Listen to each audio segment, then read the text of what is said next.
UP के गाजीपुर जाने से पहले सोनम रघुवंशी 25 मई से 7 जून तक इंदौर के देवास नाका क्षेत्र में एक होटल में छिपकर रही थी। इस दौरान उसका प्रेमी राज कुशवाहा भी उसके साथ रहा। इस बात को मेघालय पुलिस ने कंफर्म किया है। शिलोंग में पति की हत्या करने के बाद जब सोनम इंदौर में एक होटल में छिपकर रह रही थी, तब उसने इंदौर में ही अपनी मां और पिता से भी मुलाकात की थी। ऐसी खबरें निकलकर आ रही हैं। हालांकि पुलिस की ओर से इसे कंफर्म नहीं किया गया है। पुलिस सोनम से पूछताछ में लगी है। लेकिन अगर सोनम ने पति की हत्या के बाद अपनी मां और पिता से मुलाकात की, तो इसमें फिर कोई संदेह नहीं रह जाता कि सोनम की मां और पिता पहले से ही राजा हत्याकांड में सोनम की साजिश को जान चुके होंगे। इसलिए हो सकता है कि पुलिस सोनम के माता पिता से भी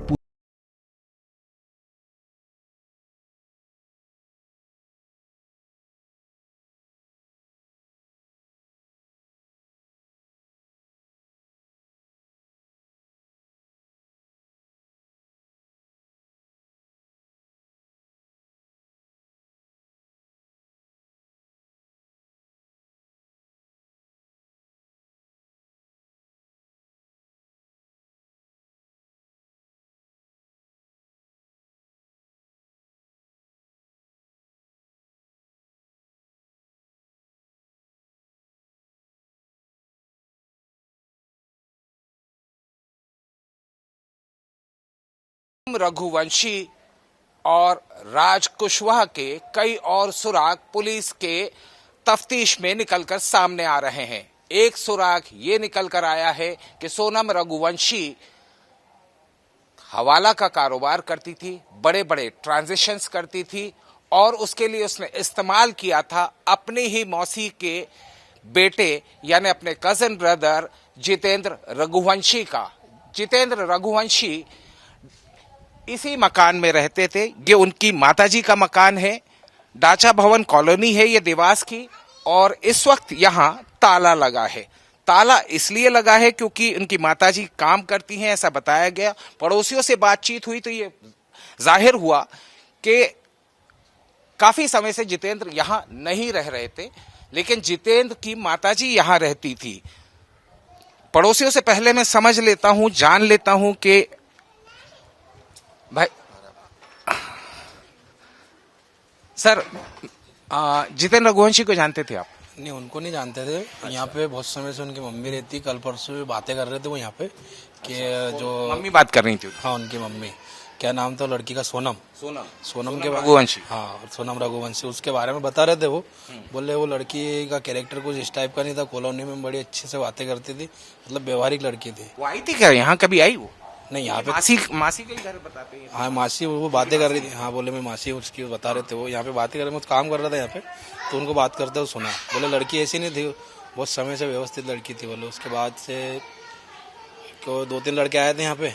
अच्छा, यहाँ कुछ किराए पे भी मकान दिया हुआ था उन्होंने? हाँ, मकान भी किराया था। एक दादा रहते हैं यहाँ पे, सब्जी वब्जी का कुछ धंधा करते शायद। और 2-3 लड़के आए थे यहाँ, 2-3 दिन तक रुके। ये कब की बात होगी? कब आए थे ये 2-3 लड़के? आज से 3-4 दिन पहले आए थे। कैसे, मतलब किस उम्र के होंगे अंदाजा? उम्र लगभग मेरी उम्र मान लो 25-26 साल। 25-26 साल के। हाँ। 3-4 लड़के थे। दो रुके थे यहाँ पर आकर? हाँ, 2 लड़के थे। 2 लड़के? हाँ, 4-5 दिन रुके यहाँ पे। किराएदार थे या इनके कोई रिश्तेदार? 4-5 दिन थोड़ी रुकेगा। नहीं रुकेगा वो। हाँ। कोई जान पहचान वाले ही होंगे। भरेगा पूरा। हाँ। या उसके हिसाब से। जितेंद्र को आपने नहीं देखा है यहाँ पे? उनको ना, उनके वाइफ किसी को नहीं देखा, उनकी माताजी के अलावा। उनकी माताजी के अलावा नहीं देखा? हाँ। जितेंद्र के बारे में कोई जानकारी? नहीं, उसके बारे में कोई जानकारी नहीं है। पुलिस तहकीकात में इस बात का इल्म हुआ, ये जानकारी मिली कि सोनम इस हवाला रैकेट को जितेंद्र के थ्रू ऑपरेट करती थी। देवास में जितेंद्र रघुवंशी के नाम से 3 सेविंग्स अकाउंट और एक करंट अकाउंट खुलवा रखा था।